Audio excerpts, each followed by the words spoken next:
जो मच्छर के बराबर है, मच्छर के साइज का ये है ड्रोन। ये जासूसी करेगा, देश के अंदर घुसेगा, सारी जानकारी पहुंचाएगा, किसी को पता तक नहीं चलेगा ये कौन सा ड्रोन है, कैसा ड्रोन है।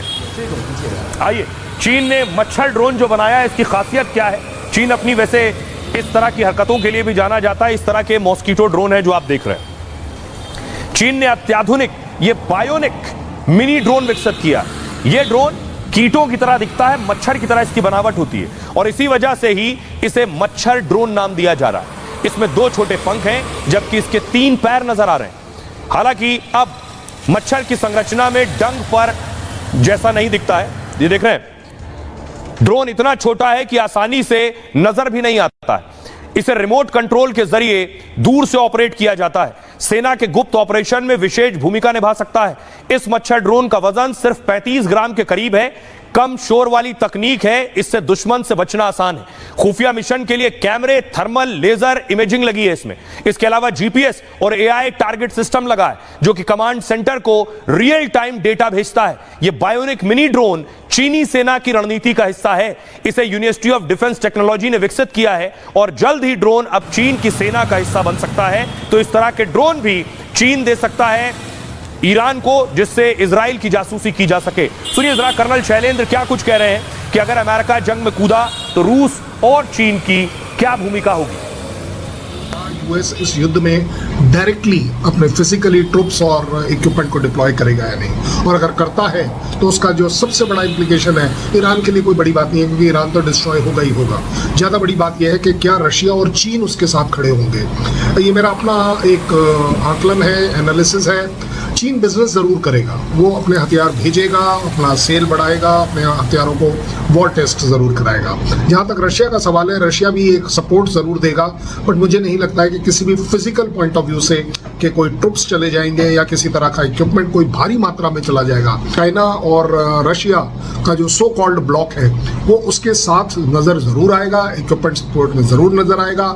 May be to some extent इधर उधर छोट मोट बड़ी मदद भी कर पाएगा, लेकिन अपने आप में ईरान की वॉर का तख्ता या उसका जो पासा है वो किसी भी हालत में नहीं पलटेगा, क्योंकि उनकी अपनी तकलीफ है।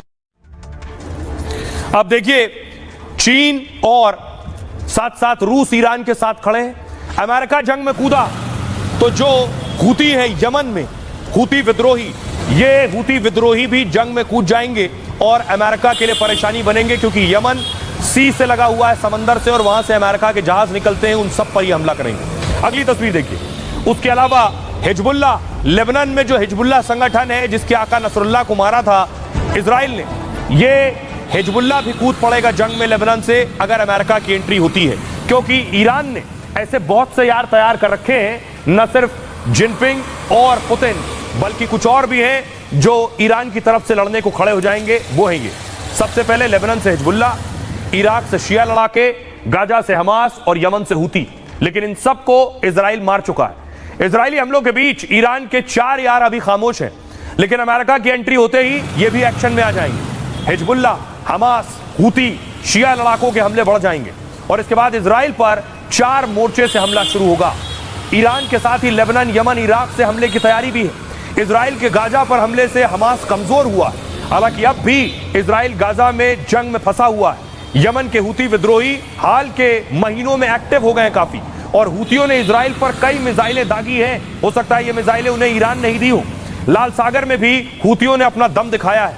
हसन नसरल्लाह की मौत से हिजबुल्लाह को झटका लगा और अब हिजबुल्लाह पहले जैसी ताकत नहीं रह गई। सीरिया के रास्ते हिजबुल्लाह को मदद नहीं पहुंच पा रही है और इसके बावजूद अमेरिका के जंग में उतरने पर जंग और तेज और व्यापक हो जाएगी। ईरान के यार इजराइल और अमेरिका ठिकानों पर अटैक करेंगे। हिजबुल्लाह ने इजराइल पर हमले की धमकी दी है और इसके बाद इजराइल ने हिजबुल्लाह को चेतावनी दी है कि हिजबुल्लाह ने हमला किया तो हम उसका सफाया कर देंगे।